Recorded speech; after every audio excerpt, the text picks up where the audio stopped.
Hi, I'm Matt Brown, and on this video we're going to be working a drill called Gock, Nick, Sing. It's a drill to teach a skill.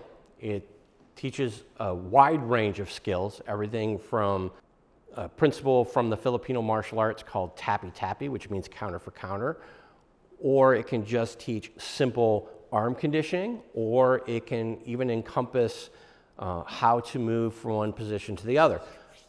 We can add Q-show or pressure points into it to help us learn how to target points better and what techniques work better for targeting those points.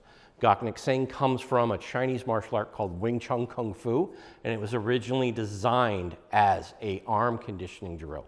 But as you're going to find out, it's anything but that. Level 2 is where we start. We always start this drill with both of us doing the number 1 movement, but we're going to do what's called a ping-pong drill, where I get a turn, then he gets a turn, I get a turn, and then he gets a turn. We take turns going back and forth. Because I'm going to use the number 2 movement as an attack. And now I'm starting to map out pressure points, and the first pressure point we're going to go for is right at the end of Matt's mustache, right here, on the jawbone is a point called the mental nerve. The mental nerve is, there's a little hole in your jawbone called the mental foramen, and this little nerve that sticks out of there called the mental nerve. That's what we're targeting, okay? So when I go here, 1, I flip that up, it gives me perfect angle and direction to drop right in on that point. And I want to touch when I do the movement. Then we do the other side, and I touch. Now he gets to do it to me, okay? And what the student is learning is they're learning targeting. They're learning to recognize where those points are in targeting. Over time, you're going to learn a bunch of pressure points, and we can target different ones each and every time. So it gives us some choices.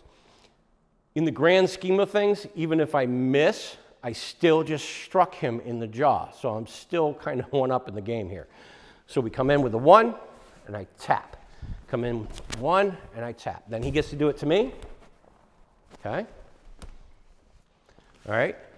And we would practice that back and forth. Now we're going to do the 1 and the 2. So he's going to counter both the 1 and the 2, and I'm going to use the 3 as my counter. So 1, 2, I'm going to drop down, and I'm going to use the side of my hand. It's called a jut.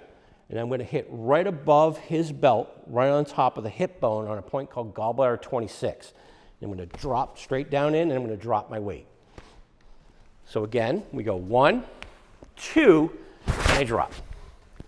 1, 2, and I drop. And then he's going to do it to me. Okay. Sometimes when you do this, you'll have a partner who, when you go to do this, their body will turn slightly. I'm just going to do it on the back side, right above the belt, again on top of the iliac crest of the hip, and I'm hitting Gall Bladder 25.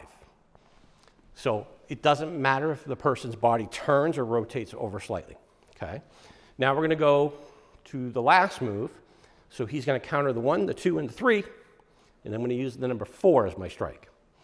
So he counters the 1, 2, 3. I'm going to shoot right up his arm, right to his eyebrow. Right here you have Gall Bladder 1, triple armor 23. I want to contour, follow the shape of his arm, straight up, hit with that bone, circle around, and I'm going to hit the side of his neck or his jaw, okay? For this drill, we're going to go for the side of the neck. So get your head straight. I follow the corner of his ear straight down, and if I draw a line from his Adam's apple right over, this is large intestine 18.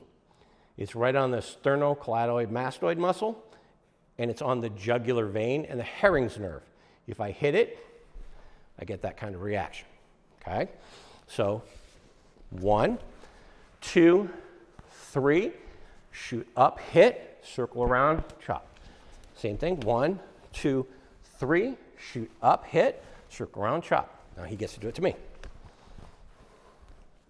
Hit, yeah, circle around, chop. Okay, 1, 2, 3, shoot up. You could do that, okay? And that's a good point. Let me bring this up.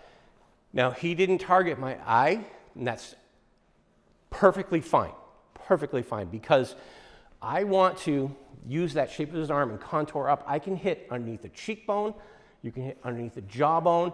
Whatever target presents itself, it doesn't always have to be the points I talk about, because as we learn the points, we can target different ones. And you're going to see that certain ones I can target with that move, certain ones I can't. And that's how we learn weapon selection and angle and direction when we're targeting pressure points.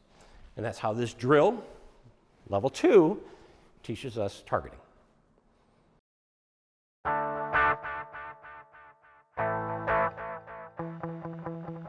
Please don't forget to like and subscribe to LiveDanD.